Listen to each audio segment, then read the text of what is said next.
Mula sa pamagat ng ating kwento, ang istoryang ito ay umiikot sa pagmamahalan ng isang babaeng simple lamang at isang lalaking bad boy na nasangkot sa malaking kaguluhan.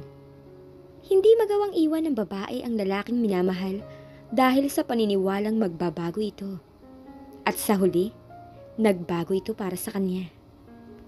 Muli ay isa na namang inspirational love story ang ibabahagi namin sa inyo na sana ay kapulutan nyo ng aral.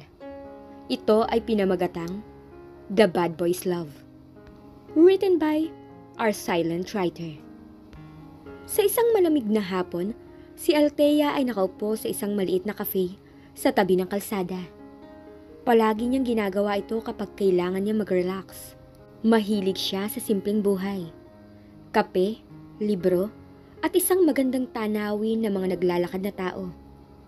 Pero ngayong araw, may ibang bagay na nakaagaw ng kaniyang atensyon. Isang lalaking pumasok sa cafe. Matangkad, may matipunong katawan, at ang mahabang buhok na bahagyang natatakpan ng sombrero. May kakaiba sa kanyang presensya. Parang siya ang uri ng taong hindi dapat kinakausap, pero mahirap hindi mapansin. Nagmamadali siyang dumaan papunta sa counter, tila may hinahanap. Althea tried to ignore him, pero nahihirapan siya. Bakit kaya ang lakas ng dating ng lalaki ito? Tanong niya sa sarili. Pero bago pa man niya maituloy ang pag-iisip, ang lalaki ay tumingin sa direksyon niya. And for a split second, their eyes met. She quickly looked away, feeling her heart race for no apparent reason. Lumapit ang lalaki sa counter at nagsalita sa barista. "Black coffee, no sugar." His voice was deep, almost commanding. Agad na sumunod ang barista, halatang sanay na sa kanya. Habang hinihintay ang kanyang order, nilingon ng lalaki si Althea na nagpapanggap na abala sa kanyang libro.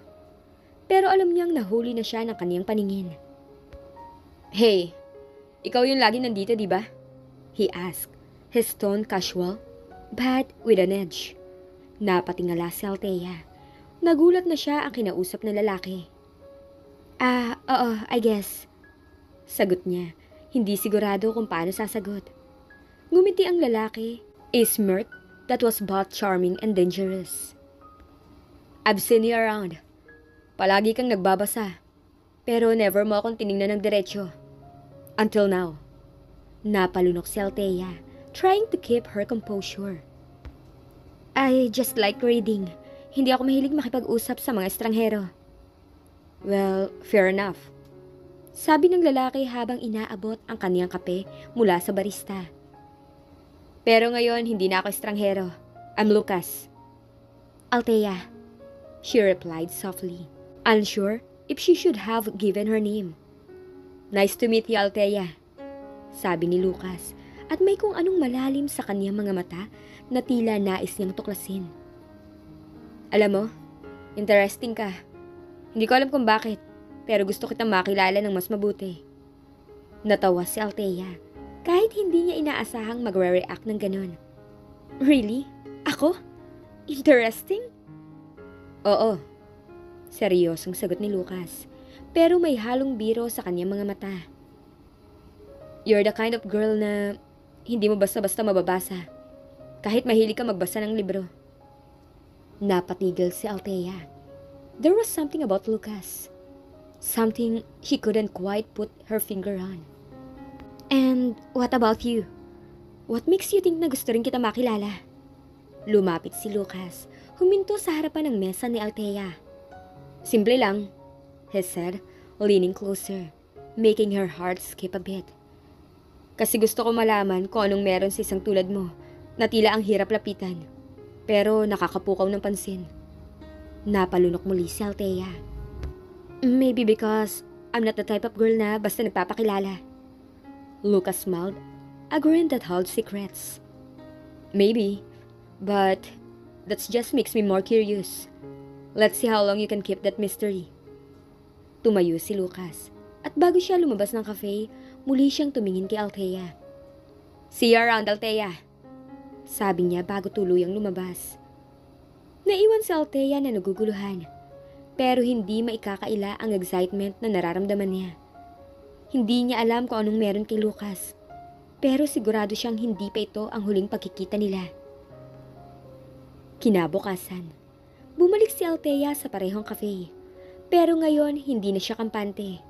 Lahat ng tunog, bawat galaw ng pinto, ay nagpapataas ng kanyang pulso. Naghihintay ba siya? Pero sa totoo lang, wala siyang idea kung ano nga bang hinihintay niya. Si Lucas ba o ang naramdaman niyang kakaiba kahapon?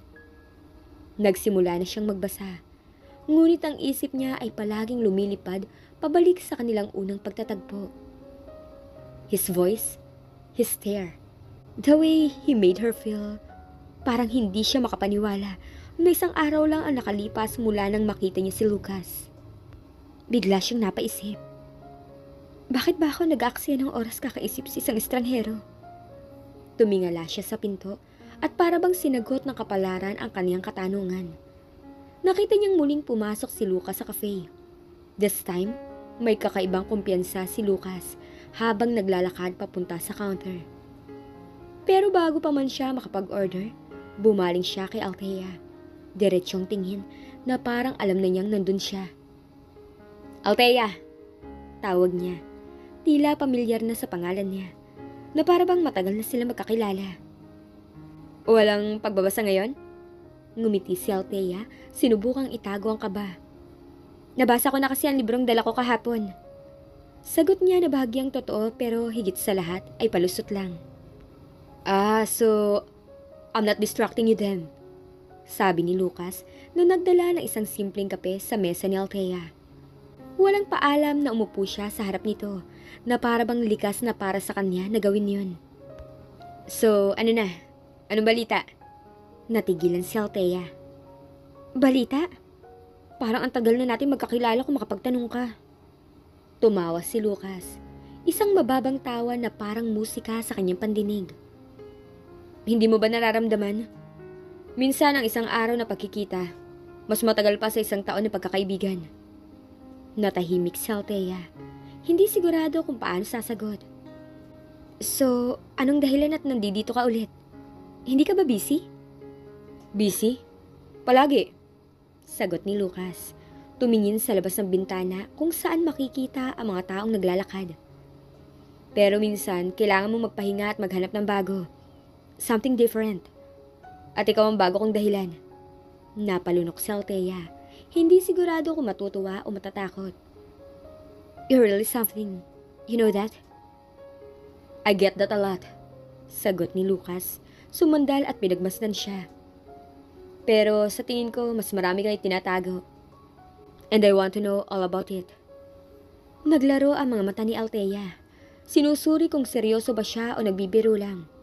Pero sa bawat salita ni Lucas, nararamdaman niya ang bigat ng kanyang sinasabi. I'm just a simple girl, Lucas. Hindi ako kasi interesting ng mga iniisip mo. Walang simpleng tao, Althea. Lahat may kwento. The question is, willing ka bang ibahagi yon? Nagdalawang isip si Althea. May parte sa kanya na gustong ibahagi lahat, na magbukas. Pero may bahagi rin na nag-aalinlangan, na natatakot. I'm not sure if you're ready to hear mine, she finally said, trying to keep her tone light. Try me, tugon ni Lucas. And there was something in his eyes na nagsasabing handa siyang makinig, kahit ano pa yun. Saglit na katahimikan ang bumalot sa kanila. Naririnig ni Althea ang mga taong nag-uusap sa paligid, pero para bang bumagal ang oras para sa kanilang dalawa.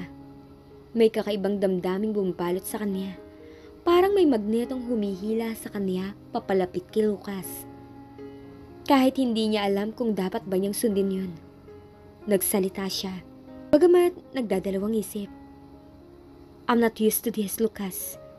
Meeting someone, talking to them like this. It's just new to me.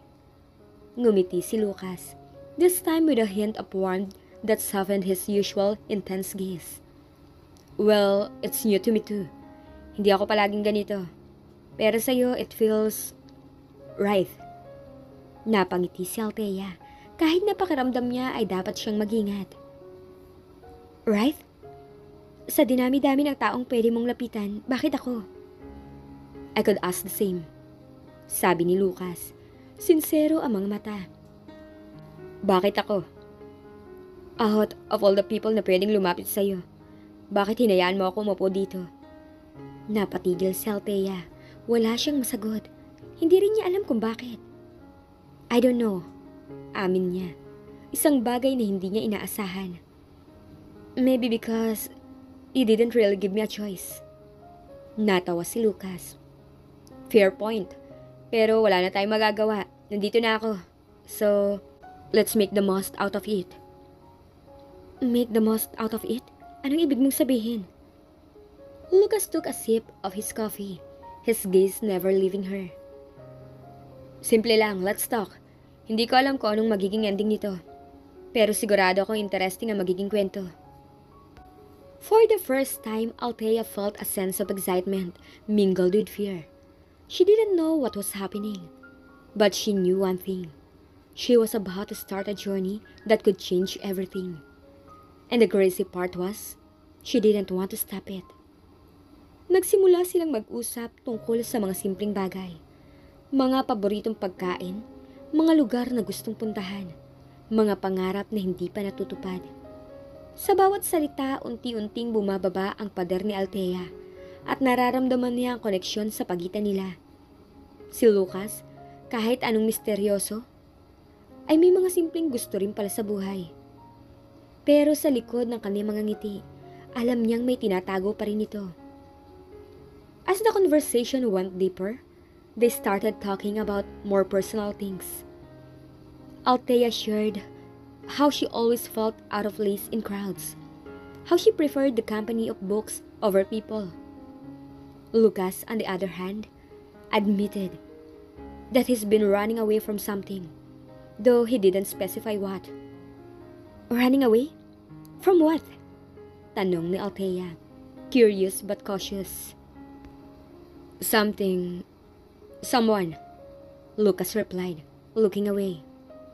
Let's just say, it's complicated. Althea didn't push further, sensing that it was a wound still healing. Pero sa kanyang isip, gusto niyang malaman ang buong kwento. Sino si Lucas? Ano ang pinagdadaanan niya? At bakit siya nandito ngayon? Sa tabi niya, na para bang may isang bagay na nakatakda na mangyari. Bago pa man niya makuha ang sagot, tumunog ang cellphone ni Lucas. Saglit niyang tiningnan ito at biglang nagbago ang kanyang ekspresyon. I have to go. Sabi niya, agad na tumayo mula sa mesa. Is everything okay? Tanong ni Althea. Nag-aalalang bigla siyang aalis nang walang paliwanag. Tumango si Lucas, ngunit halata sa kanyang mga mata na may iniisip siya. Yeah, just something urgent. Pero can I see you again? Hindi alam ni Althea kung bakit, pero alam niyang gusto niyang makita siyang muli nito. Okay, sagot niya. Sinubukang itago ang excitement sa kanyang boses. Ngumiti si Lucas, isang ngiti na puno ng pangako. Good, I'll find you. Sabi niya bago lumabas ng cafe. At naiwan si Althea, hindi alam kung anong susunod na mangyayari. Pero alam niyang hindi pa ito ang katapusan. There was something about Lucas. Something that made her want to take the risk, no matter what. Habang bumabalik si Althea sa kanyang libro, naramdaman niyang hindi na siya nakakapag-concentrate. Ang isip niya ay lumilipad sa mga sinabi ni Lucas at sa paraan ng bigla nitong pagalis. Ano kaya ang urgent na kailangan niya asikasuhin? Lalong tumindi ang interes ni Althea sa misteryosong lalaki. Ngunit sa halip na masagot ang mga tanong, mas dumami pa ito. Dumaan ang mga araw na halos hindi sila nagkikita. Paulit-ulit na pumupunta si Althea sa cafe. Ngunit si Lucas ay tila nawala na parang bula. Napapaisip na si Althea kung nagparamdam lang ba siya para maglaro sa kanyang isip. Pero tuwing naiisip niyang baka hindi na siya babalik, nararamdaman niya ang bigat sa kanyang dibdib. Parang may nawala na hindi niya inaasahang magiging mahalaga. Isang gabi habang pauwi na si Althea mula sa trabaho, napansin niyang may sumusunod sa kanya. Mabilis na tumindi ang kaba niya, kaya't binilisan niya ang paglakad. Pumasok siya sa isang masikip na eskinita, ngunit ang sumusunod sa kanya ay tila mas mabilis pa sa kanya. Nagsimula na siyang magpanik nang biglang maramdaman niyang may humawak sa kanyang braso. "Bitiwan mo ako!" Sigaw niya. Pinilit niyang kumawala, ngunit mahigpit ang pagkakahawak sa kanya. "Althea, it's me." Narinig niyang sabi ng pamilyar na boses. Nagulat siya nang makita si Lucas. Nakaitim na jacket at may seryosong ekspresyon sa mukha. "Lucas, anong ginagawa mo dito? Bakit mo ako sinundan?" Tanong niya, humihingal pa rin mula sa kaba. "Baka hindi ito ang tamang oras at lugar para ipaliwanag. Pero kailangan mong umalis dito. Now!" Sabi ni Lucas. Hindi tinatanggal ang mahigpit na pagkakahawak sa kanyang braso. "Pero bakit? Ano ba nangyayari?" Tanong ni Althea, naguguluhan at natatakot. "Just trust me, okay? I'll explain everything later. Pero ngayon sumama ka na sa akin." Hindi niya binigyan ng pagkakataon si Althea na tumanggi. Hinila siya ni Lucas papunta sa isang itim na kotse na nakapark sa dulo ng eskinita. Binuksan ni Lucas ang pintuan para kay Althea at walang ibang pagpipilian. Sumakay na siya. Habang binabaybay nila ang kalsada, tahimik na nagmamaneho si Lucas. At alam ni Althea na malalim ang inisip nito. "Lucas, ano ba talaga nangyayari? Bakit parang may tinatago ka sa akin?" Tanong niya, pilit na inaalam ang dahilan ng lahat ng ito. "Hindi ko gustong madamay ka, pero parang wala na akong choice. Masyado nang malaki ang nalaman ko at hindi na ako pwedeng umatras," sabi ni Lucas habang diretsyong nakatingin sa daan. "Dami sa ano? Ano bang sinasabi mo?" Tanong ni Althea, lalo pang naguguluhan. "Nakakatakot mga aminin. Pero may mga taong hindi dapat malaman kung nasan ako ngayon. May mga taong naghahanap sa akin at hindi sila mabubuting mga tao." Paliwanag ni Lucas. Ngunit halata sa kanyang boses na may mga bagay na hindi pa niya sinasabi. "Lucas, kung ano man to, bakit mo ako dinadamay? Hindi ba pwedeng lumayo na lang ako? Bumalik sa normal na buhay ko?" Tanong ni Althea kahit alam niyang huli na para umatras. "I wish I could let you go, Althea. Pero alam ko may mga taong hindi titigil hanggat hindi ka nila nakukuha. At habang hindi ko nasasabi sa iyo ang lahat, mas ligtas ka sa tabi ko." Sagot ni Lucas. Nagbabadyang huminto ang kanyang boses. Tahimik lang si Althea at hindi alam kung anong mararamdaman. May bahagi sa kanya na gustong magalit kay Lucas. Ngunit mas malakas ang takot at pag-aalala na nararamdaman niya para sa kanilang dalawa. Huminto sila sa isang maliit na motel sa labas ng syudad. Agad na bumaba si Lucas at binuksan ang pinto para kay Althea. "Pasok tayo dito. Kailangan natin ng ligtas na lugar pansamantala," sabi ni Lucas na halatang alerto sa paligid. Sa loob ng kwarto, doon lamang nakahinga ng maluwag si Althea. Umupo siya sa gilid ng kama at tumingin kay Lucas. Naghihintay ng mga sagot. "Lucas, please. Sabihin mo na sa akin ang totoo. Ano bang kinasasangkutan mo?" Lumapit si Lucas at naupo sa tabi niya. "Althea, gusto kong maging tapat sa'yo. Pero kailangan mo malaman na ang totoo, maaaring masyadong delikado. Once I tell you, there's no going back." Nakatitig si Althea kay Lucas. Ramdam ang bigat ng kanyang mga salita. Ngunit sa kabila ng lahat, alam niyang handa na siyang malaman ang buong katotohanan, kahit na anong panganib ang dala nito. Habang tahimik na umuupo si Lucas sa tabi ni Althea, naisip niyang ito na ang tamang oras para sabihin ang buong katotohanan. Minsan ay tila mas mahirap ang hindi pag-amin kaysa sa totoong pakikitungo sa mga problema. "Althea," nagsimula siya, ang boses niya ay puno ng seryosong tono. "Ang totoo, ang dahilan kung bakit kailangan kitang iligtas ay dahil sa mga tao na nagbabantay sa akin. Hindi sila mabubuti. Ang mga taong yun, dati akong kasamahan nila sa isang grupo. Ngunit nagkaroon kami ng hindi pagkakaintindihan. Ngayon gusto nila ako makuha at hindi ako pwede magtagumpay kung madadamay ka sa mga plano nila." Althea's eyes widened in shock at disbelief. "Ngunit bakit ako? Anong kinalaman ko sa lahat ng to?" "Hindi ko alam kung paano o bakit. Pero nang makita kita, parang naging target ka na rin nila dahil sa koneksyon natin. Ang alam ko lang, kung hindi kita ililigtas, maaaring mapahamak ka rin. Paliwanag ni Lucas. Ang mga mata niya ay puno ng pag-alala. Napahinga ng malalim si Althea. Tila nahihirapan na ma-process ang lahat ng narinig. Kung ganon, ano ang plano mo ngayon?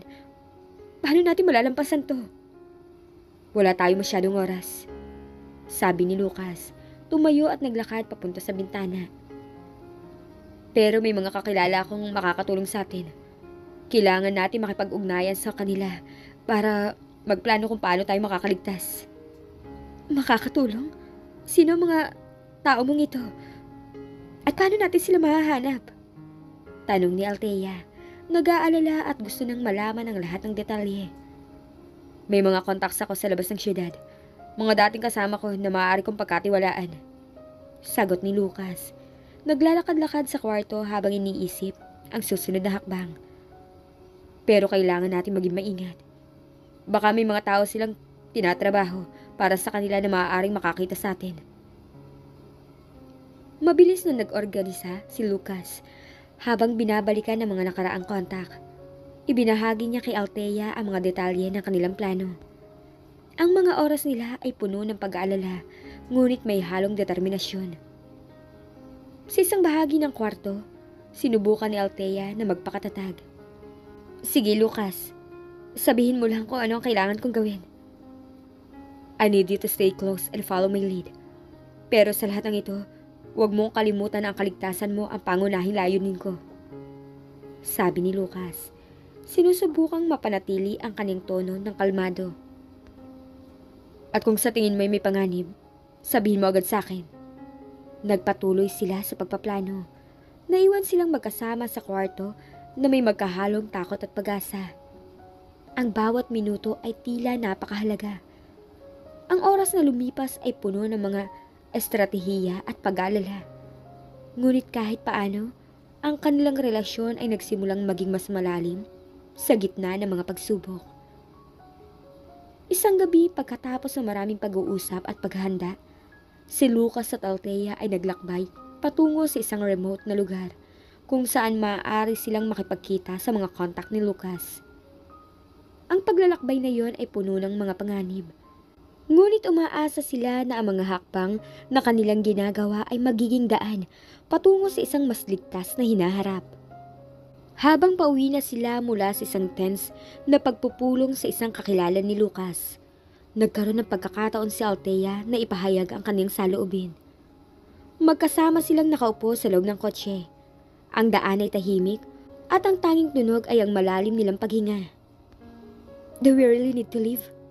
Althea asked, breaking the silence. I mean, Lucas, pwede naman nating isangkot yung pulis rito eh. Like, they must be part of the plan. Lucas glanced at her. Ang muka ay puno ng pangungulila at frustration. Althea, not everything can be solved by involving the police. Masyado ng komplikado ang sitwasyon natin. Ang mga tao na hinahabol tayo, hindi basta-basta. At ang pulis baka maging bahagi lang ng problema. Pero paano kung mali ka? Althea raised her voice slightly. Hindi ba't mas mabuti ng subukan? Sa ganitong paraan baka mapigilan ang lahat ng to. Lucas slammed the steering wheel. Huwag mong gawin ganito, Althea. Hindi mo alam ang pinagdadaanan ko. Hindi mo alam kung gaano kadelikadong sitwasyon. Althea's face flushed with anger. Kaya nga ako nagtatanong. Kasi gusto kong malaman ang lahat ng detalye. Hindi ko gusto yung ganitong pakiramdam na parang ako'y tinatago sa dilim. At ikaw, hindi mo man lang ako binigyan ng pagkakataon na makatulong. I'm trying to protect you. Lucas shouted back. Ang boses ay puno ng pighati. Every step I take is to keep you safe. You think you know better? You don't have any idea what's at stake here. Althea's eyes were blazing with frustration. Hindi mo ako binibigyan ng respeto. Lahat ng plano mo. Parang ako lang ang nasa panganib dito. Pati ikaw, ang dami mong sikreto at pinipilit mo akong maging tahimik. Hindi ba pwede mong tingnan kung anong pwedeng gawin natin para sa ating dalawa? Hindi mo na kailangan pang hawakan pa ang sitwasyon. Ako ang may alam ng lahat ng to. Lucas' voice was rising. At hindi ko kailangan ng lecture mo ngayon. Ang gusto ko lang maging kasama mo at malaman ng totoo. Kaya nga andito ako. Kasi gusto kong malaman ang lahat. Hindi magmukhang inutil na susunod lang sa'yo. The car was filled with their heated voices. Ang mga salita nila ay tila bumabalik sa hangin na nagmumula sa kanilang mga puso. Ang tensyon sa pagitan nila ay naging matindi. Kahit na ang pagkakaintindihan nila ay tila unti-unting nawawala. Si Lucas ay umiwas ng tingin, habang si Althea naman ay umiiyak sa galit at pagkadismaya. Ang dalawang tao na dati ay magkaibigan, ngayon ay magkasalungat sa kanilang mga prinsipyo at desisyon. Ang sigawan nila ay hindi lamang nagbigay ng pag-aalala sa kanilang sitwasyon, kundi pati na rin sa kanilang relasyon, na nagiging mas komplikado sa bawat sagot at pagtatalo. Sa gitna ng lahat ng ito, ang kanilang pagkakaintindihan ay tila nagiging mas malayo, at ang mga tanong na hindi nasasagot, nagiging sanhi ng mas malalim na pagkakaalitan. Habang nagpapahinga si Lucas sa pagmamaneho, sa wakas ay nakatulog siya sa driver's seat. Pagod na pagod mula sa masinsinang pagpaplano at pag-iisip ng susunod na hakbang. Hindi niya namamalayan na ang kanyang cellphone ay nagbabibrate. Ang mga tawag na siya sana ay magising at makabawi sa mga oras ng kawalang ingat. Sa kabila ng lahat ng pagsisikap niya na mapanatiling ligtas si Althea, isang pangit na balita ang humagupit sa kanya nang hindi niya inaasahan. Nang magising si Lucas, nagising siya na tila may masamang pangitain. Ang kanyang cellphone ay abala sa maraming missed calls at text messages mula sa mga kakilala at ilang hindi kilalang numero. Tumayo siya, nagpanik nang bigla niyang naisip na maaaring may masamang nangyari kay Althea. Althea, wait for me. Kumilos siya ng mabilis, naghanap ng mga posibleng lugar na maaaring pinuntahan nila. Nagdrive siya pabalik sa huling lugar kung saan sila nagstop. Sa ilalim ng kawalang pag-asa at pagkabahala, sinubukan niyang tawagan si Althea ngunit hindi siya makakonekta. Naghanap siya ng mga tao sa paligid. Nagtanong sa mga cafe, mga motel, kahit mga tindahan, ngunit walang makapagbigay sa kanya ng impormasyon. Ang bawat saglit na lumilipas ay tila isang walang katapusang pagsubok na pumuksa sa kanyang pag-asa. Pumunta siya sa lahat ng lugar na posibleng pinuntahan ni Althea. Nag-abang sa mga daanan, naghanap sa mga eskinita at parke, tumawag sa mga kontak na maaari niya makuha. Ngunit ang lahat ng pagsisikap ay tila walang saysay. Ang pagkabahala niya ay lumala habang lumilipas sa mga oras. Minsan, sa gitna ng paghahagilap at pagkakaroon ng tuloy-tuloy na mga insidente, tinatawagan ni Lucas ang mga kakilala niya sa underground world na maaaring magbigay sa kanya ng mga lead. Ang isang kaibigan, si Rex, nagbigay ng impormasyon na isang grupo ng mga lokal na armado ang nakita sa lugar sa huling pinuntahan nila ni Althea. Naramdaman ni Lucas ang hirap ng sitwasyon. Ang impormasyon ay nagbigay sa kanya ng konting liwanag, ngunit kailangan niya mag-ingat. Ang mga armado na ito ay kilala sa kanilang paraan na hindi mo magugustuhan ng pakikitungo sa mga kalaban. Nagdesisyon si Lucas na gamitin ang lahat ng koneksyon niya upang matuntun ang lokasyon ng grupo. Nagbigay siya ng malaking halaga sa mga may-ari ng impormasyon. Umaasa na makakakuha siya ng konkretong lokasyon. Bawat minuto ay tila lumilipas na para mga oras. At hindi niya mapigilan ang pag-iisip kung nasan si Althea at kung anong posibleng nangyari sa kanya. Matapos ang magdamag na paghahanap, natagpuan ni Lucas ang sarili sa isang abandoned warehouse sa outskirts ng syudad, ang lugar na nabanggit sa huling impormasyon na natanggap niya. Ang pag-aalala at takot ay nag-overwhelm sa kanya habang sinusubukan niyang maging maingat sa kanyang pagpasok. Nagdala siya ng ilang armas para sa kanyang proteksyon, ngunit ang tunay na layunin ay ang matagpuan si Althea ng buhay at ligtas. Pumasok siya sa warehouse. Ang bawat tunog ng kanyang mga hakbang ay tila nagpapalakas ng kanyang pagkabahala. Ang dilim ay nagbibigay ng kakayahan sa kanyang mga mata na maging mas alerto sa bawat galaw. Nagtingin siya sa paligid. Naghanap ng kahit anong palatandaan na maaaring magsabi sa kanya kung nasaan si Althea. Althea, please, be strong for me. Matapos ang ilang oras ng paghahanap, natagpuan niya ang isang silid na may mga nakagapos na tao sa loob. Ang kanyang puso ay nag-accelerate habang lumapit siya sa pinto. Umaasang si Althea ang isa sa mga nakagapos. Nagbukas siya ng dahan-dahan at nakita ang ilang mga tao. Ngunit wala si Althea. Naghanap siya sa mga kwarto at mga sulok ng warehouse. Ngunit ang mga kalaban ay mukhang nauna na at dinala si Althea sa isang lugar na hindi niya pa alam. Ang pagkabigo at pangungulila ay tila bumabalot sa kanya. Habang pinapanood niyang ang warehouse ay nagiging tahimik at hindi na angkop sa kanyang hinahanap. Habang patuloy siyang naghahanap, nagpasya si Lucas na hindi titigil. Nagdala siya ng impormasyon sa mga ahensya at mga kaibigan na may koneksyon sa mga underworld na grupo. Umaasang matutulungan siya sa pagtuklas ng lokasyon ni Althea. Sa bawat oras na lumilipas, ang pag-asa niyang mahanap si Althea ay tumaas at bumababa. Ngunit hindi siya nagbigay ng pagkakataon na mawala ng pag-asa. Naghahanda siya para sa susunod na hakbang, na umaasang makakahanap siya ng mga sagot at magagampanan ang kanyang misyon na mahanap si Althea bago pa mahuli ang lahat. Ang bawat galaw, bawat tanong at bawat hakbang ay nagiging daan patungo sa isang mas malaking kaguluhan na ang tanging layunin ay ang makuha ang kanyang mahal sa buhay at makuha siya mula sa panganib.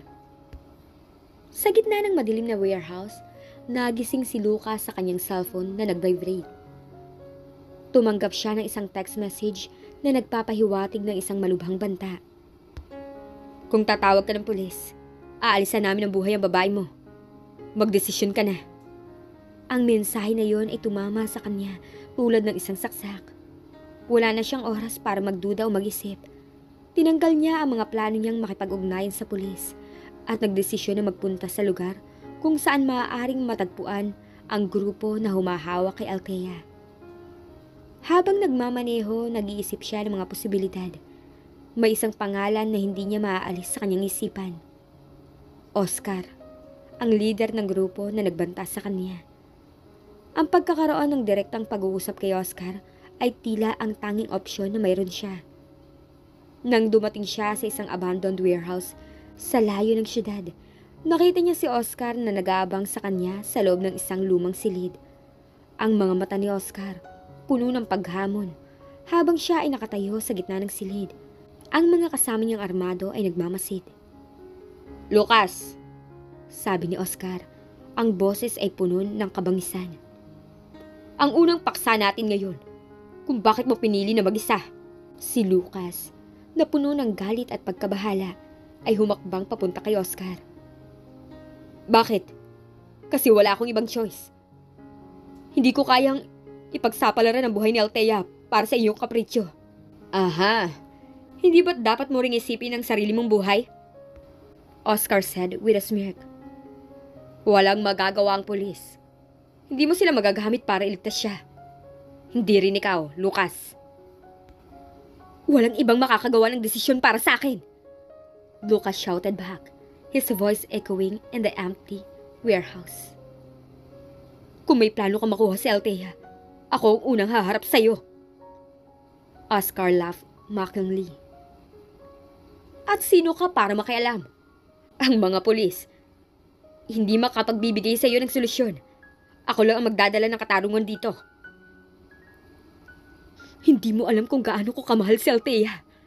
Hindi mo siya basta-basta pwedeng gamitin sa mga plano mo. Lucas roared, his anger palpable. Ang tensyon sa pagitan nila ay naging sagupaan ng salita at galit. Ang mga armado na kasama ni Oscar ay nagmamasid, handa sa anumang magaganap. Si Lucas ay naglakad ng mas malapit. Ang mga kamay niya ay balisa, ngunit determinado. Hindi mo naiintindihan ang mga sinasabi mo, Oscar yelled. Ang boses ay naging mas matindi. Sino ka para magdikta kung anong mangyayari sa buhay ni Althea? Dahil hindi ko kayang hayaang magdusa siya, Lucas shouted back. Kahit gaano pa kahirap, gagawin ko ang lahat para mahanap siya at liligtas. Nagkaroon sila ng mainit na pag-aaway. Ang kanilang mga sigaw ay puno ng pagnanasa at galit. Ang warehouse ay naging lugar ng pag-aaway. Ang bawat galit na salita ay parang pag-apak sa kanilang respeto sa isa't isa. Ngunit sa gitna ng kanilang pagtatalo, Isang bagay na hindi inaasahan ang nangyari. Ang mga pulis na tinawagan ni Lucas bago siya umalis ay dumating sa eksena. Ang mga ilaw mula sa kanilang mga sasakyan ay nagbigay ng liwanag sa madilim na warehouse. Ang tunog ng sirens ay tila nagbigay sa kanila ng bagong lakas. Nakita ni Lucas ang pagdating ng mga pulis at ginamit ito upang magpatuloy sa kanyang misyon. Ang mga armado ay nagkagulo at nagkaroon ng isang matinding labanan sa pagitan nila at ng mga pulis. Ang sigaw ng mga armas, ang tunog ng mga sapantay, at ang pag-udyok ng mga pulis ay tila nagbigay ng pag-asa kay Lucas na makakahanap ng paraan upang mahanap si Althea. Habang ang laban ay patuloy, sinubukan ni Lucas na hanapin si Althea sa lahat ng sulok ng warehouse.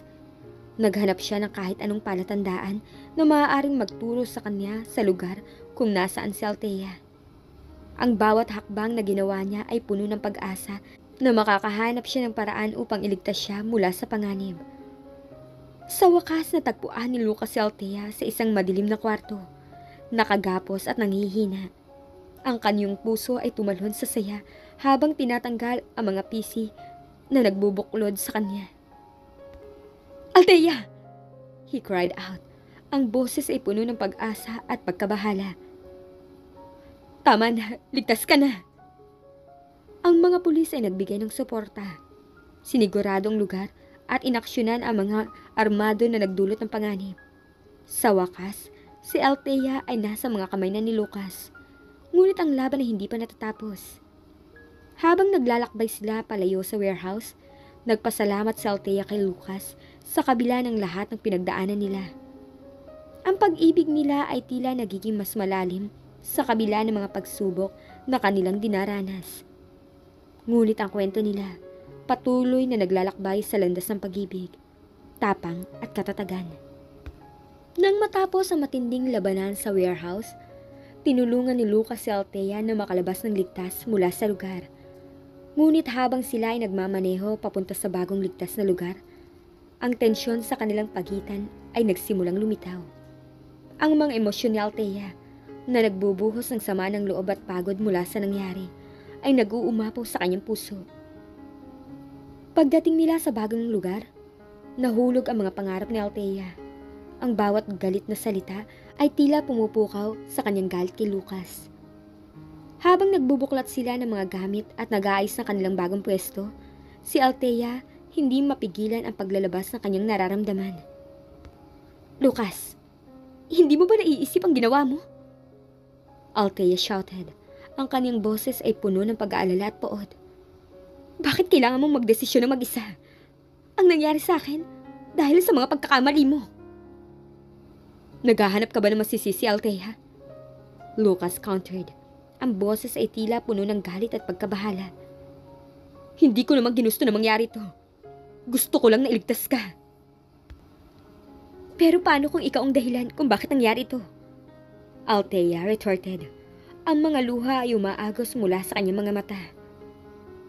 "Hindi mo ba naiisip na ang lahat ng ito maaaring naiwasan kung hindi mo ipinilit ang lahat ng plano mo?" Ano bang dapat kong gawin?" Lucas demanded. Ang boses ay lumakas habang nag-aalala siya sa kanyang sarili.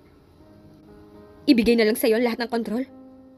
Kung hindi ako kumilos, baka hindi ka na umabot pa sa ngayon." "Hindi ko sinasabi na wala kang ginawang tama," Althea said. Ang tinig ay nagiging mas emosyonal. "Pero ang pagpapasya mong mag-isa, nagdulot ng panganib sa akin. Hindi mo ba naiisip na mas lalo mong pinapadali ang sitwasyon?" "Ang totoo, hindi mo alam ang lahat ng pinagdadaanan ko." Ang galit ay lumabas sa boses ni Lucas. "Nagpapakamatay ako para sa'yo. At ito ang makikita mo? Naghahanap ka na masisisi sa akin. Sa halip na magpasalamat ka na ligtas ka." "Oo. Hindi mo ba nakikita na ang lahat ng ito ay dahil sa iyong kapalpakan?" Ang boses ay tumataas sa galit. "Nangyari ang lahat ng to dahil hindi mo ako inisip ng mabuti. Kung hindi mo ko sinama sa iyong mga plano, baka hindi kami nagkakaganito." Ang kanilang pag-uusap ay nagiging mas magulo habang naglalabas sila ng sama ng loob. Ang mga sigaw nila ay umaabot sa pinakamataas na punto. At ang kanilang pagkakaunawaan, tila nagiging mas malayo. Ang emosyonal na tensyon, tila nagbabaga sa kanilang paligid. At ang kanilang mga sigaw ay nagiging mas malalakas. Kung hindi mo ako pinilit na sumama sa'yo, hindi mangyayari lahat ng to! Althea cried out. Ang kanyang mga mata ay puno ng galit. Hindi mo ba naiisip? Naku, ang nasasaktan dito. Pati ako ang nakakaranas ng panganib dahil sa mga pagpapasya mo. Althea, hindi ko naman ginusto ang lahat ng tuwa. Lucas shouted back. Ang galit ay halos hindi na mapigilan. Sana malaman mo kung gaano ko pinilit na ligtas ka.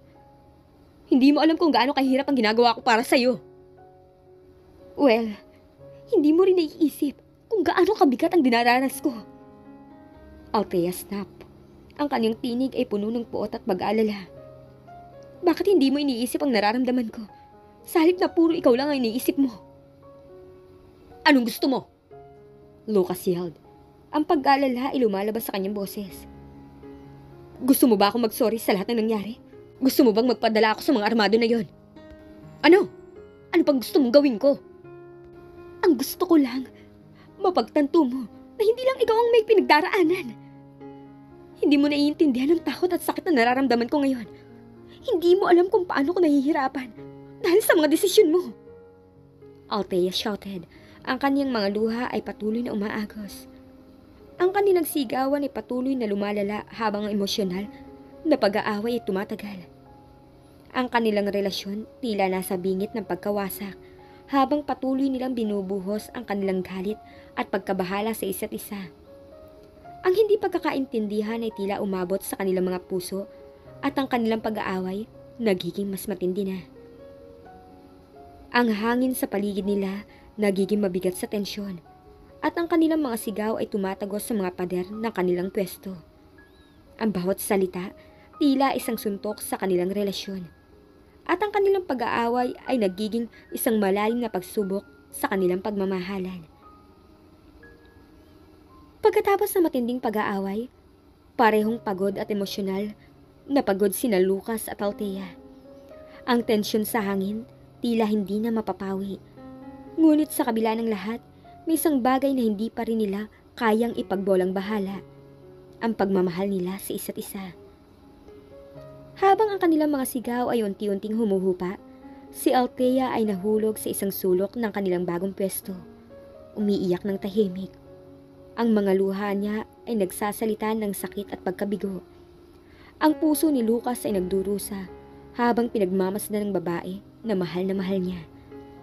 Ngunit hindi niya alam kung paano siya magpapatawad o magsisimula muli. Naglakad si Lucas patungo kay Althea. Ang bawat hakbang ay tila isang paghakbang patungo sa pag-unawa at pag-ayos. Naupo siya sa harap niya. Hinawakan ang kanyang mga kamay at nagsalita ng mahinahon. Ang boses ay puno ng paghingi ng tawad. Althea, he started softly. I know na hindi mo na kailangan pang makinig sa excuses ko. Ang ginawa ko ay mali. At hindi ko may kakailahang sakit na dulot nito sa'yo.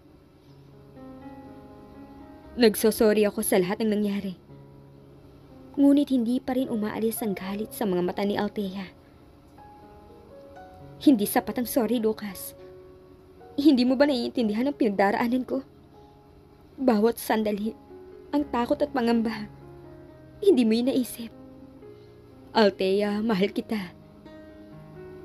Ang tinig ay tila nagmamalasakit at puno ng pagsisisi. At hindi ko na gustong ulitin ang mga pagkakamaling yun. Nangako ko sa sarili ko na hindi na ako papasok sa mga hindi maganda at iligal na bagay. Gusto ko lang na maprotektahan ka at makabawi sa mga pagkukulang ko. Ang mga mata ni Althea ay umiikot sa pagkabigla at pag-aalinlangan. Paano mo may papangako yun? Ang mga bagay na ginawa mo ay hindi biro. Ang buhay ko ang nasangkot dito, Lucas. I understand, Lucas said, his voice full of determination. Alam ko na hindi ko na may babalik ang mga nakaraan. Pero gusto kong ipakita sa iyo na seryoso ako sa pag-ayos ng lahat. Ayoko magpatuloy sa ganitong buhay. Gusto kong baguhin ang landas ko para sa iyo at sa atin. Pero paano? Paano mo ipapakita na magbabago ka? Althea asked. By taking real steps. Magiging tapat ako sa iyo at maghahanap ng bagong paraan para kumita ng maayos. Hindi ko na muling babalik sa mga dating connection ko na nagdudulot ng panganib. Hindi ko na gagawin ang anumang maling bagay. Ang tanging nais ko ngayon, makapagbigay sa iyo ng kapanatagan at isang buhay na makakasama kita ng tahimik. Tila nag-iisip si Althea sa mga sinabi ni Lucas. Ang mga luha niya ay unti-unting humuhupa. Ang pag-unawa sa mga pangako ni Lucas ay unti-unting umaabot sa kanyang puso. Ang nararamdaman niyang sakit ay hindi ganap na nawawala. Ngunit ang pag-asa na maaaring may pagbabago ay nagsimula ng bumalik. Kung seryoso ka talaga, Althea said softly. Kailangan mo pang patunayan na kaya mong baguhin ang lahat. Hindi basta-basta ang tiwala ko. Pero sa ngayon, gusto ko munang makita ang tunay mong pagbabago. Althea, salamat sa pagkakataon na binigay mo, Lucas said, his voice filled with hope and commitment. Gagawin ko ang lahat na makakaya ko para makuha muli ang tiwala mo. Magkakaroon tayo ng bagong simula, walang kapalit, at magiging tapat ako sa lahat ng aspeto ng buhay natin. Nagpatuloy ang kanilang pag-uusap habang ang kanilang mga emosyon ay nagsasagawa ng unti-unting pagbuo ng pagkakaintindihan. Nagsimula silang magplano ng bagong direksyon para sa kanilang buhay. Isa na magiging mas makabuluhan at ligtas para sa kanilang dalawa. Ang pagbuo ng tiwala at pag-unawa ay hindi magiging madali. Ngunit nagpasya silang magtulungan sa pagbuo ng kanilang bagong buhay. Ang bawat hakbang na gagawin nila ay magiging isang pagsubok sa kanilang pagmamahalan at sa kanilang pangako sa isa't isa. Habang ang kanilang pag-uusap ay nagpapatuloy, si Lucas ay nagtatangkang magpakita ng tunay na pagbabago. At si Althea naman, nag-iisip kung paano niya maibabalik ang tiwala sa kanya. Ang kanilang relasyon ay nagiging mas malalim at mas komplikado. Ngunit sa kabila ng lahat, ang pagmamahala nila sa isa't isa ay tila nagbibigay ng pag-asa para sa isang mas magandang hinaharap. Ang kanilang kwento ay patuloy na naglalakbay sa landas ng pagbuo ng tiwala, pagbabago at pagmamahalan, habang tinatanggap nila ang mga pagsubok at pagkakataon na magbago at magsimulang muli. Hanggang dito na lamang po ang ating kwento. Maraming salamat po sa sumuporta sa istoryang ito, sa mga likes, comments, and new subscribers. Sana po ay muling yung subaybayan ang mga susunod na love story na ibabahagi namin sa inyo. Thank you and God bless you all. Love, My Views TV.